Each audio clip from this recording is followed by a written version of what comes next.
আসসালামু আলাইকুম। আজকে কথা বলবো আসলে মিরপুরে ঘটে যাওয়া দুঃখজনক ঘটনাটা নিয়ে। খুব বেশি নাড়া দিয়ে গেছে আমাদের সারা দেশের মানুষকে এই ঘটনাটা। নাড়া দিয়ে যাওয়ার মতোই ঘটনাটা। কারণ এটা কেউ এক্সপেক্ট করে না যার এইরকম পজিশনে থাকা 4টি সন্তান থাকবে। 4টি সন্তান বললাম এই কারণে, উনার মনে হয় 3 জন ছেলে আর 1 জন মেয়েও আছেন। একজন ছেলে সচিব, একজন ছেলে বুয়েটের শিক্ষক, একজন ছেলে কানাডা প্রবাসী। আমি ঠিক মেয়েটা কিভাবে আছেন তার সম্বন্ধে ক্লিয়ার না, ওনার কথাটা বাদই রাখলাম। এই মাকে একা থাকতে হয়, এই মাকেও জীবনের শেষ নিঃশ্বাসটা একা দুনিয়া থেকে ছেড়ে যেতে হয়। কি হবে এইসব টাকা পয়সার? আর এই বুয়েটের শিক্ষকের কাছ থেকে কোন শিক্ষার্থীরা কি শিখবে?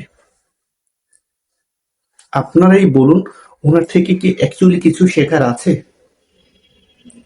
ওনার নিজেরই তো শেখার অনেক অভাব। আর এই সচিব, এই ধরনের মানুষ যদি এই পজিশনে থাকে দেশে, তার দেশের 12টা তো বাজবে, দেশের এত অনিয়ম তো চলবে। আচ্ছা যাই হোক, ওগুলো নিয়ে আমি না বলি। আমার খারাপ লাগতেছে কি জানেন, আমি শিক্ষিত, আজ থেকে আমি একটা জিনিস ডিসিশন নিয়েছি যে আমি নিজেকে শিক্ষিত বলবো না, কারণ এখন লজ্জা লাগে। এখন নিজেকে শিক্ষিত বলে পরিচয় দিতে অ্যাকচুয়ালি লজ্জা লাগে।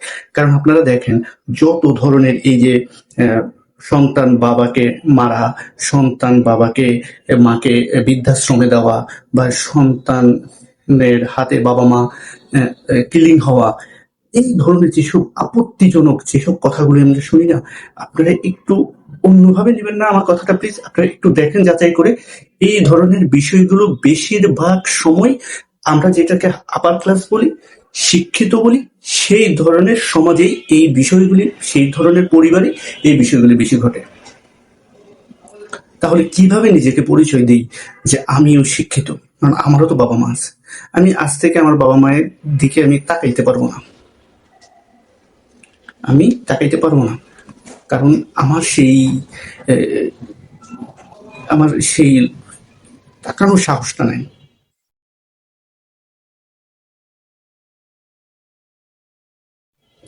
মনটা কেঁদে উঠে ওনার যে রুমের যে পরিস্থিতিটা দেখলাম। উফ! আরে একজন ছিলেন হয়তো কানাডা প্রবাসী, কিন্তু আর সন্তানরা তো মনে হয় দেশে। তারা কিভাবে পারলো?